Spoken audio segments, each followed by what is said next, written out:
And then there is also another couple which I am a part of, જે ઘણા વર્ષોથી પરણેલા છે. એમના લાઈફમાં લાઈક એમને ઘણું બધું જોયું હશે ઇન ધેર રિલેશનશિપ, પણ એ હવે પોઈન્ટ પર છે કે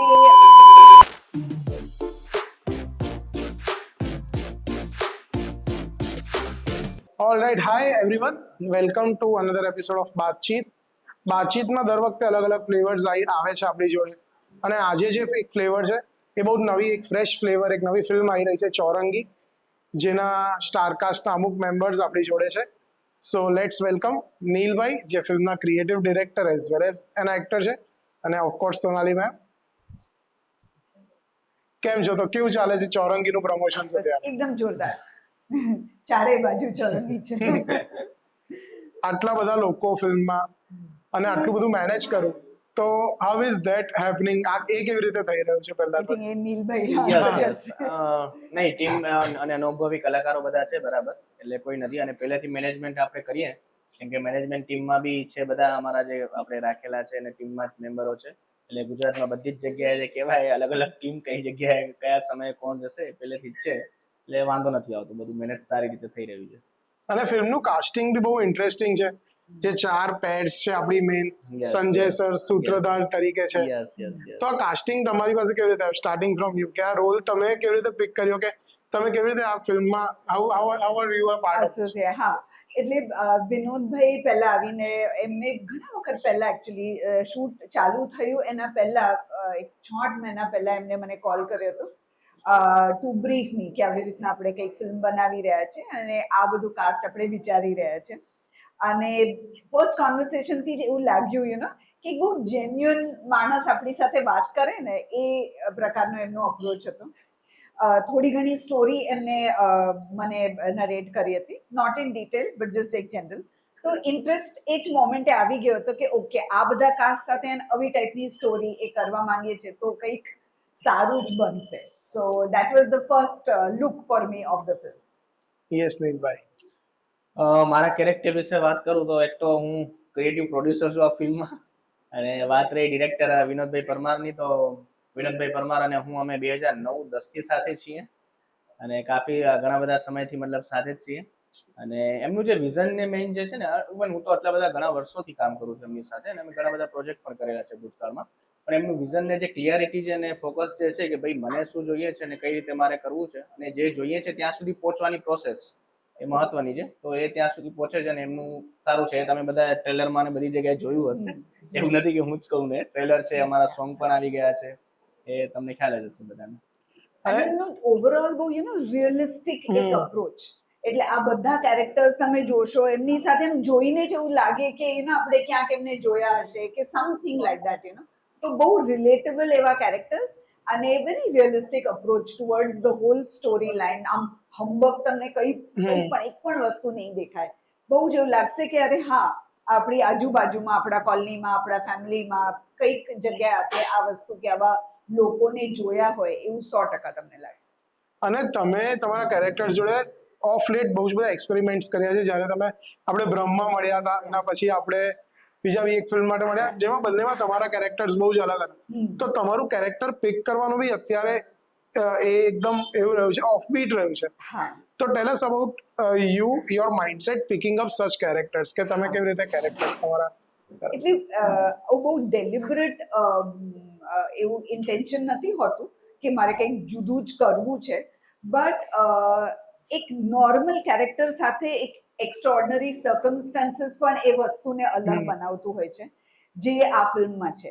આમ જોશો તો she is like a typical wife છે, હાઉસવાઇફ છે, એને એક દીકરી છે, હસબન્ડ છે, વેરી નોર્મલ એવું લાગે. બટ એના સર્કમસ્ટાન્સીસ જે છે એ બહુ એક્સ્ટ્રાઓર્ડિનરી છે, વિચ મેક્સ આ કેરેક્ટર વેરી ઇન્ટરેસ્ટિંગ. અને એટલે જ ચૂઝ કર્યું મેં. અને if you have seen last few films that I have done, તો કોશિશ એવી જ રહી છે કે આપણે એવું કંઈક કરીએ કે ગમે તે ઇકોનોમિક બેકગ્રાઉન્ડથી આવતી હોય કે ગમે તે સિચ્યુએશનમાં આ વુમન છે, a woman with some kind of substance હોવી જોઈએ, અને એને કંઈક કરવા માટે ઇન ધ ફિલ્મ હોવું જોઈએ. એ મારા માટે બહુ ઇમ્પોર્ટન્ટ છે, અને એટલે જ આઈ પિક ધીસ સ્ટોરી. અને ચોરંગી મીન્સ 4 કલર્સ, 4 રંગો, જેમ 4 પેર્સ મૂવીમાં બતાવી છે. તો અને ફિલ્મ પાછી મોડર્ન ડે રિલેશનશિપ્સની બી વાત કરે છે, ટ્રેડિશનલ રિલેશનશિપ્સ કેવા હતા કે કેવા છે એની પણ વાત કરે છે.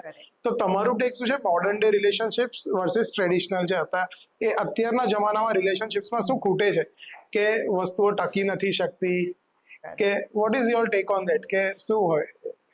Yes, starting from you. હું તો અત્યારના રિલેશનશિપ ની વાત કરું તો હું અનુભવી એટલો છું પણ નહીં. મેઇન વસ્તુ તો એ છે.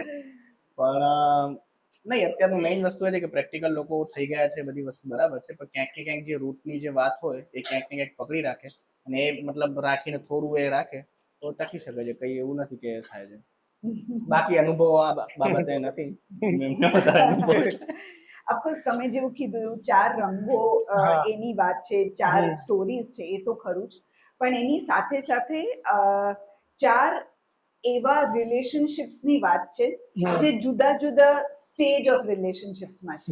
યુ નો આપણે કહીએ એક કપલ જે હમણાં જ મળ્યું હોય ને એકદમ બહુ જ પ્રેમમાં હોય, યુ નો કેવું મળ્યા પછી તરત એક વસ્તુ થઈ જાય, સ્પાર્ક ઓફ થઈ જાય, એવું કંઈક એક રિલેશનશિપ છે.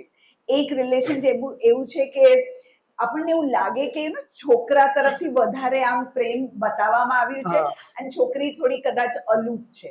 એવા પણ આપણે કપલ્સ કે આવા લોકો આપણે જોયા છે, આપણી આસપાસ છે.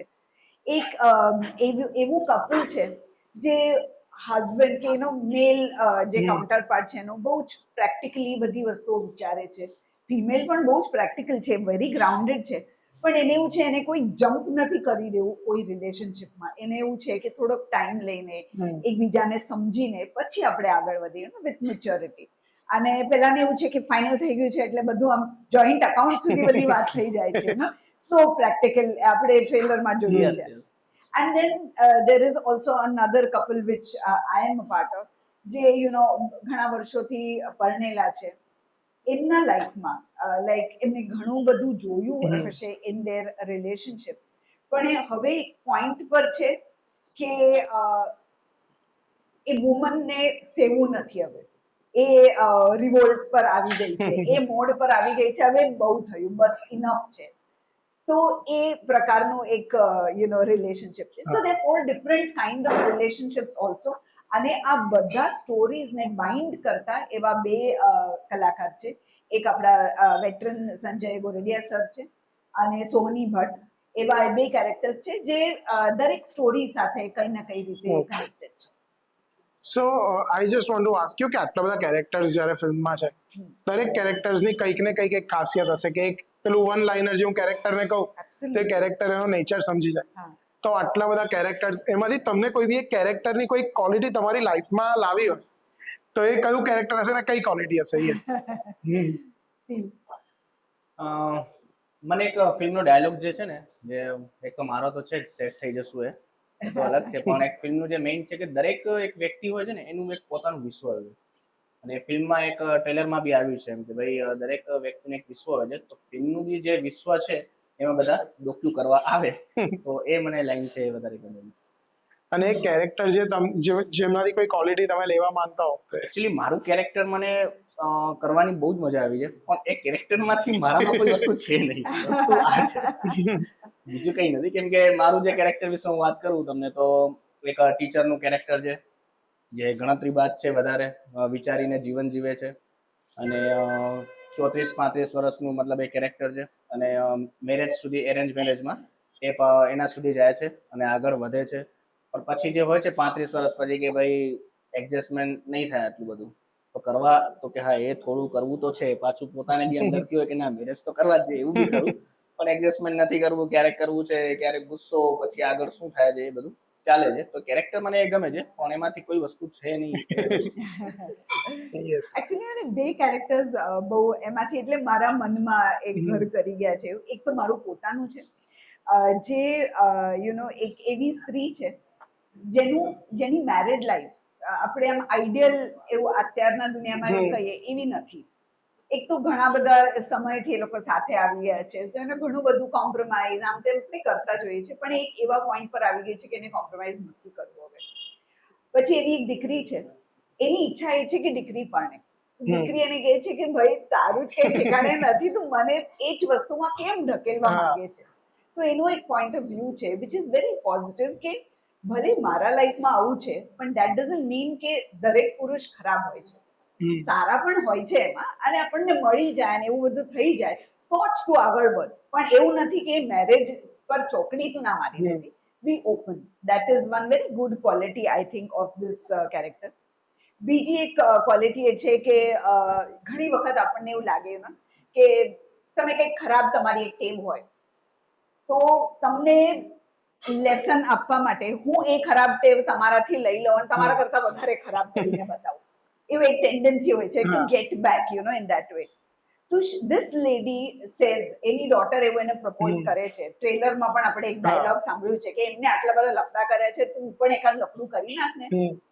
તો એ મધર એને કહે છે કે હું એમની ખામીઓ લઈને એમની સરખામણી શું કામ કરું, which is a very sweet and a very wise dialogue. જે મારા મનમાં પણ આમ થયું કે અરે હા, એ પણ એક અપ્રોચ હોઈ શકે એનું. આની સેકન્ડ કેરેક્ટર જે મને ગમે છે and I think kind of should be or is the philosophy of my life, is a character cold Mansukh. જે એટલું બધું ભોળો છે અને એટલું બધું પ્રેમ તો એને થઈ જ જાય છે, પણ he is more in love with the idea of લવ. અમુક લોકો એવા હોય છે ને કે લવ એટલું બ્યુટીફુલ છે કે એમને ગમે તે કરીને પ્રેમમાં પડવું છે because they are in love with the idea of લવ. તો આઈ થિંક એવી રીતના આપણી લાઈફ હોવી જોઈએ ને we should be in love with the idea of love, because love આપણને ઘણી બધી જગ્યાએ ઘણા બધા રૂપોમાં મળી શકે છે. અને બહુ જ બ્યુટીફુલ આન્સર, પહેલા તો બહુ જ સરસ. અને આ લાઇન્સ બી, હવે મારી આ લાઇન પરથી જ એક હતું કે અમુક ફિલ્મ એવી હોય જેમાં તમને નાની નાની વસ્તુઓ, બહુ બધી વસ્તુઓ કહી છે, બહુ મોટી મોટી વસ્તુઓ બધું રિયલાઇઝ કરાઈ જાય. તો આ ફિલ્મમાં એવી, આ ફિલ્મ કઈ એટલે એનું વિઝન કેમ છે કે આ આના વિશે તમે કહો. ફિલ્મ વિશે યસ, એટલે મતલબ હું એક વસ્તુ કહું કે ફિલ્મ જોવી શું કામ જોઈએ, મેઇન બધાને શું કામ, શું છે ફિલ્મમાં એવું. કેમ કે ગુજરાતી ફિલ્મો તો ઘણી બધી બનતી છે, કઈ નથી. એક તો ફિલ્મની વાર્તા વિશે તો મેં ઘણી બધી વાત કરી છે, પણ હું તમને વાત કરું ને તો આપણે નદીથી દરિયા સુધીની જે સફર કહેવાય ને કે ભાઈ નદી એટલે તો કે ભાઈ પાણી, અને દરિયામાં પાણી છે, પણ નદીનું પાણી તો કે માટી. આપણે ગામડાનું જે કહેવાય માટી, ગામડાની વાત. તો આ ફિલ્મનું શૂટ વિશે વાત કરું તો ગામડાથી લઈ અને મેટ્રો સિટી એટલે મુંબઈ, અત્યારે તો મુંબઈમાં બી શૂટ થયું છે. તો ત્યારનું અને બધું જ, એટલે કે ભાઈ ગામડામાં અત્યારે કોઈ કપલ હોય છે કે ભાઈ આનામાં છે અમારા આપણે ચારુની ને જે લવ સ્ટોરી જે છે, ભૂમિ જે છે એ કેરેક્ટરનું, તેમની આખી ગામડાની જે એકદમ ટિપિકલ લવ સ્ટોરી આખી, કે ભાઈ મળવા માટે જાય છે, કેવી રીતે જાય છે, ઘરવાળા વિરોધ કરે છે કે ભાઈ ગામડામાં રહ્યો છો તમે, આવી રીતે ન મળો, અને પછી એનામાં આખું મતલબ લગ્ન સુધીની વાત થાય છે, ગામના બધા ભેગા થાય છે, આ એક વાત છે. પછી બીજું જે મેમનો જે મતલબ કેરેક્ટર ને છે, મતલબ એમની એ આખું વળી મેટ્રોમાં ને એવી રીતે ટચમાં છે. મારું જે છે એ આખું કે ભાઈ 35-40 વર્ષ પછીનું જે કેરેક્ટર નું એ રીતે હોય છે. એટલે બધા જ, અને બધા લવ સ્ટોરી જે મતલબ વાર્તાઓ જે ચાલે છે એનામાં જે મેઇન જે બધાને કરે છે કનેક્ટિવિટી, એ આપણે વાત કરીએ એ પ્રમાણે સંજય સર છે, એ આખું બધાને કનેક્ટ કરે છે. અને એકદમ જે કહેવાય સોની ભટ્ટ કરીને છે એ બી કનેક્ટ કરે છે એમ. એટલે અને મેઇન વસ્તુ કેવું છે કે દરેક ડિરેક્ટરનું બી એક કહેવાય ને એની અદા હોય છે, એની સ્ટાઇલ હોય છે બનાવવાની. તો હું એ વાત, ફિલ્મો તો બને જ છે, એવું નથી કે ભાઈ કોઈ મતલબ નહીં બને, બધી ઘણી બધી બનતી જ હોય છે સ્ટોરીઓ, ક્યાંક ને ક્યાંક આમ તેમ હોય, પણ દરેક વસ્તુમાં એક ફિલ્મની સ્ટાઇલ હોય છે, અદા હોય છે, અને એને બનાવવાની એમની જે માવજત કરવાની જે હોય છે ટ્રીટમેન્ટ. અને બીજી હું વાત કરું ફિલ્મ વિશે તો લોકેશન અફલાતુન છે બધા જ, એ તો જોશો એટલે બધાને જ ખ્યાલ આવશે, એમાં કોઈ શંકા નથી. તો ચોક્કસ બધા જોવા જવું જોઈએ.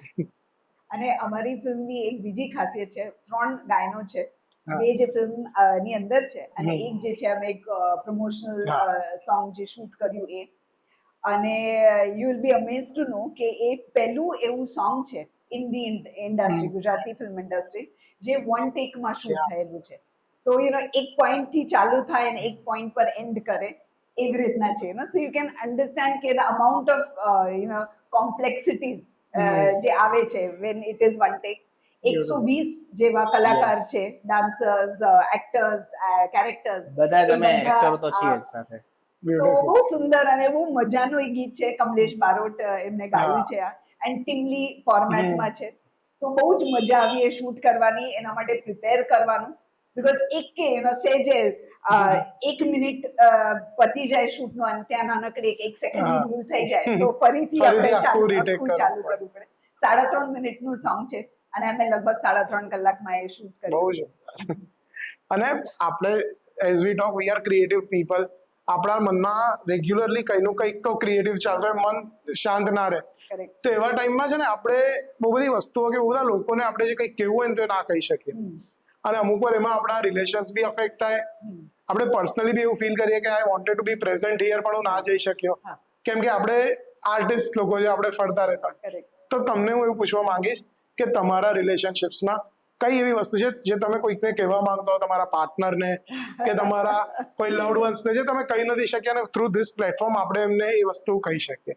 બસ એવું કહેવા માંગીએ છીએ કે આ ફિલ્મમાં જેવું રિલેશનશિપ્સની વાત છે, કમ્યુનિકેશનની વાત છે, એવી જ વાતો આપણી વચ્ચે કાયમ રહેવી જોઈએ, ક્યારે પણ ખૂટવી ના જોઈએ. અને એવી રીતના જ આપણે બધી વસ્તુઓ શેર કરતા રહીશું અને આવા જ કોઈ ક્રોસ રોડ્સ પર આપણે પણ મળીશું. ક્યા બાત હે. યસ. હું જેટલા બી મારા મતલબ નજીકના જે લોકો છે, જે ઓળખે છે મને, એ બધાને ખ્યાલ જ છે કે પેલા તો એ કે એવું હોતું જ નથી કે હું ક્યાં ને ક્યાંય મતલબ મિસ કરી લઉં. હા, છેલ્લે બાકી ફોન કોલ થી આપણે કોન્ટેક્ટમાં હા. રહીએ. એ સમય વાત નથી થઈ, જેમ કે અત્યારે કઈ ને કઈ આવી રીતે કોઈ કામમાં બિઝી હોઈએ નથી થઈ, પછી તો અને એ બી થઈ જાય છે. અને પછી છેલ્લે એ વસ્તુ છે કે ભાઈ પોતાના છે જતા નથી અને જાય છે પોતાના હોતા નથી. ક્યા સો યસ, એક નાનકડી ગેમ છે, તમે રમેલા છો ઓલરેડી, ઓકે. કે explain your character in 30 seconds. 30 સેકન્ડ્સમાં તમે તમારા કેરેક્ટર વિશે અમને કહેશો. Yes. યસ, તો સ્ટાર્ટિંગ વિથ યુ. મારું કેરેક્ટર છે મયુરનું જે છે એક ટીચર છે અને મેરેજ સુધી એ વાત આખી એની પહોંચે છે અને ગણતરી બાદ જે કહેવાય કે ભાઈ પોતાની ગણતરી પ્રમાણે ચાલે છે અને એના ફેમિલીની પણ એની જવાબદારીઓ છે એને લઈને બી ચાલે છે. અને બાકી દરેક વસ્તુમાં ગણતરી કરવી એનું એક છે કે ભાઈ રિલેશનશિપમાં પણ ગણતરી કરવી કે ભાઈ મેં આમ કીધું તો સામે કેમ નહીં. હા. એટલે એ રીતે આખું કેરેક્ટર છે. યસ. મારા કેરેક્ટરનું નામ કવિતા છે. કવિતાની બેક સ્ટોરી વિશે થોડું કહું. એક થોડાક નોર્મલ બેકગ્રાઉન્ડથી આવે છે, પણ એ જે માણસ સાથે પરણે છે એ બહુ જ પ્રોપર એ ક્લાસ ગવર્મેન્ટ જોબ એવી રીતના કરતો હોય છે. સો ક્યાં ના ક્યાં એ થોડી દબાયેલી હોય છે, બીકોઝ એ આ વિશ્વ એને જોયેલું નથી પહેલા. પણ ધીમે ધીમે ધીમે એના લાઈફમાં એવી વસ્તુઓ થતી જાય છે કે she finds that strength to speak up, અને એવો એનો એક ટાઈમ આવે છે અને આપણે એ ટાઈમથી એકચ્યુઅલી ફિલ્મની શરૂઆત ત્યાંથી થાય છે. For her in the film. So one BTS જે પિક્ચરમાં છે, પણ એટલે એક સીન જેનું બીટીએસ તમે શેર કરવા માંગતો છો, મેમોરેબલ હોય એવું કંઈક. સોંગ સોંગ જબર. ડેફિનેટલી. એનું રીઝન છે એટલે સોંગ શું કામ, બાકી તો દરેક સીન ફિલ્મમાં ને બધું સારા જ છે, પણ ફિલ્મ સોંગ વિશે મતલબ મેઇન વાત કરું. એક તો નાઇટમાં શૂટ કર્યું છે અને એક ગામડું છે એની અંદર આખું શૂટ કર્યું છે. 120 તો 70-80 પ્લસ ડાન્સર અને પ્લસમાં ટીમ, એટલે આખી ટીમની હું વાત કરું તો 130-140 મે બી. અને જે આખું સોંગ તમે જો એક બહુ જ નાનકડી સાંકડી ઘડી છે એમ કે ભાઈ અત્યારે આપણે બેઠા છીએ તો બસ એટલું જ, એનામાં જ આખું એ સોંગ કન્ટિન્યુ લાઈનમાં બધાથી સાથે જ થવું. અને બીટીએસ માં લે પ્લસમાં ગામડાના લોકો અગાસી ટેરેસ ઉપર ખબર નથી નજર જ્યાં સુધી જાય ત્યાં સુધી રાતના 11 જે ગામડું છે એની હું વાત કરું તો કે ભાઈ 7-8 વાગે ઊંઘી જાય છે લોકો ત્યાં. અચ્છા. એ જગ્યાએ અમે શૂટ ચાલુ કર્યું 8-8:30 વાગે અને આખું ગામ જાગવું અને ટેરેસ પર પેલું કહેવાય ને કે કેમ કે વન ટેકમાં સોંગ હતું. હવે ગામડાના લોકોને સમજાવવા પડે કે ભાઈ અહીંયાથી કેમેરો છે, અહીંયા અત્યારે તમારો ફોન કે કઈ રીતે ના દેખાય, એટલે રીટેક પછી કરીએ અને પછી જો પણ એમનો જે ઉત્સાહ પ્રેમ જે ગામડાનો અને મતલબ જે લોકોનું આપણે ખ્યાલ જ છે કે ભાઈ ગામડાના લોકો એટલે નો ફિલ્ટર એમ, બીજું કઈ નહીં. એટલે અને એટલી સાંકડી પેલી ગલી હતી કે અમુક કલાકાર એન્ડ વી વર શૂટિંગ એટલી ગલીમાં જ અમારે સ્ટાર્ટ ટુ એન્ડ એવું હતું. તો અમુક કલાકાર સ્ટાર્ટિંગમાં હોય અને પછી એન્ડમાં જોઈન થાય, તો એ ત્યાંથી આવે કેવી રીતના, because there no other connection. આમ આખા સળંગ ઘર હતા અને પેલી લેન, તો કેમેરા સેજ આમ પેન થાય, સેજ લાઈક જસ્ટ ધેટ, એટલામાં એમને ભાગીને અહીંયા આવી જવાનું નેક્સ્ટ પોઝિશન પર. તો એમાં સેજ પણ ચૂકી જાય કે કોસ્ટ્યુમ પણ દેખાઈ જાય તો ફરી રીટેક થાય. એટલે આવી રીતના એ બધી મજા અમે કરી. પણ મારા માટે I think the favourite or the most challenging scene જે આપણે ટ્રેલરમાં કવર થયો છે, એટલે હું આ વિશે વાત કરી શકું છું, જે તમે જોયું હશે તો ચપ્પલથી કોઈકને મારું છે. આઈ થિંક મારા લાઈફમાં પહેલી વખત એવું થયું હશે કે મેં ચપ્પલ હાથમાં લીધી છે કોઈને મારવા માટે, એટલે એ સુધીની હદ આવી ગઈ છે એના પેશન્સની. તો એ બહુ જ મારા માટે અઘરો અને બહુ જ ઇન્ટરેસ્ટિંગ એવો એક સીન હતો. ઓકે, તો આટલા બધા લોકો છે, અમને કાસ્ટિંગ બી બહુ ઇન્ટરેસ્ટિંગ છે. તો નેક્સ્ટ ગેમ છે, એમાં તમે બંને એકબીજાને કમ્પીટ કરશો અને you people are the casting directors. Okay. હવે હું બોલિવૂડની અમુક આઇકોનિક ફિલ્મ્સ કહીશ, તમારે જો ગુજરાતીમાં બને તો who can be the perfect cast એવું કહેવાનું છે ને. મારી ટીમ છે, આપણા જજીસ છે. ઓકે. યસ, તો અત્યારથી આઈ સ્ટાર્ટ વિથ યુ. યસ. જો શોલે ગુજરાતીમાં બને અને એના જય વીરુ અને ઠાકોર એ હા. ત્રણને કાસ્ટ કરે તો ગુજરાતી ઇન્ડસ્ટ્રીમાંથી કોને કાસ્ટ કરશે? જય વીરુ, જય યશ, વીરુ મિત્ર, બીજું કોણ હતું? ઠાકોર. ઠાકોર. વિક્રમ ઠાકોર himself. ક્યાં વાત. એટલે તમે મસ્ત રૂરલ અર્બન હા, મિક્સ બધું જ કરીને. આવી ગયું એકદમ. and you know he's got that ada in him જે આમ પ્લે કરી શકે એવું. યસ, DDLJ માં જો તમારે શાહરુખ, કાજોલ અને અમરીશ પુરી સરનું કેરેક્ટર કરવાનું અમરેશ પુરીમાં હિતેન સર અને ડીડીએલ છે આપણે યશ સોની અને જાનકી. ક્યાં વાત. Yes, so your film is Devdas, જેમાં તમારે શાહરુખ, ઐશ્વર્યા અને માધુરી દીક્ષિત. અરે શાહરુખ, અભિનય વેંકર, પારો એન્ડ ચંદ્રમુખી. અઘરો છે. અરે ખોટું કાસ્ટિંગ કર્યું મેં. અચ્છા નહીં, ઠીક है. If that is the case, શ્રદ્ધા વુડ બી પ્લેઇંગ પારો ઓકે. and ચંદ્રમુખી ઈશા કંસારા. ક્યાં વાત. હા, એટલે ડાન્સ ને બધું. હા, બધું જ આવી ગયું. Yes, so your film is કુછ કુછ હોતા હૈ, જેમાં તમારે ત્રણ મેઇન કેરેક્ટર્સને કાસ્ટ કરવાના છે. શાહરુખ અને બીજું રાની અને કાજોલ. રાની કાજોલ. મિત્ર, ઈશા કંસારા અને કોપી નહીં કરવાનું, કોપી કરે છે. જજ પ્લીઝ. અને આરોહી. માંથી આરોહી અને Aru is a good choice for Kajol. You know, Yes. she can play the flip very nice. અને રાની મુખર્જી વુડ બી ઈશા. હા, એ મતલબ રાની મુખર્જી આરોહી અને અચ્છા, ઓકે. ઊંધું વિચાર. ઈશા કંસારા કાજોલનું કેરેક્ટર. હું સ્વાપ કરીશ just in case. Okay, so your film is દિલ ચાહતા હૈ, જેના ત્રણ કેરેક્ટર્સ તમારે Ooh, કાસ્ટ કરવાના. so cute. બહુ જ હા, ગમતી જોરદાર ગમતી film. Aamir Khan would be Malhar. Safe વાળું કેરેક્ટર maybe મિત્ર. I think he હા. can do both the, you know, પેલું innocent અને પેલું funny વાળું. અને mature Akshay Khanna. Akshay Khanna should be done by Yash. Okay, તો મલ્હાર, યશ એન્ડ મિત્ર મિત્ર. Should be the three. Yeah. ત્રણ એકાનું સિક્વલ બની. Yeah. યસ, સો તમારી લાસ્ટ ફિલ્મ છે વેલકમ, જેમાં તમારે નાના પાટેકર, અનિલ કપૂર અને પરેશ રાવલ, આ ત્રણ, અક્ષય કુમાર નથી, આ ત્રણ કરવાના છે.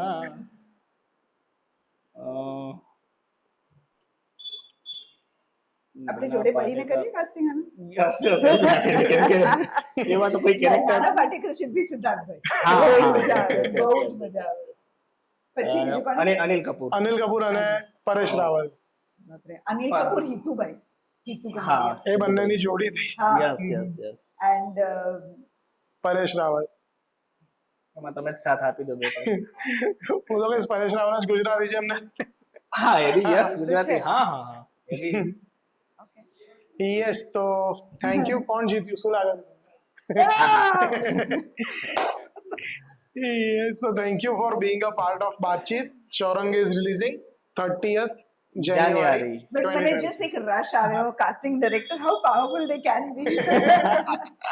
I got a high. તમે નેક્સ્ટ ફિલ્મ કરી દો as a casting. Casting. Yes, so thank you for being a part of Baatcheet. Chaurang is coming on 30th Jan. બધા જ જોવા જજો. Yes, thank you. મજા આવશે.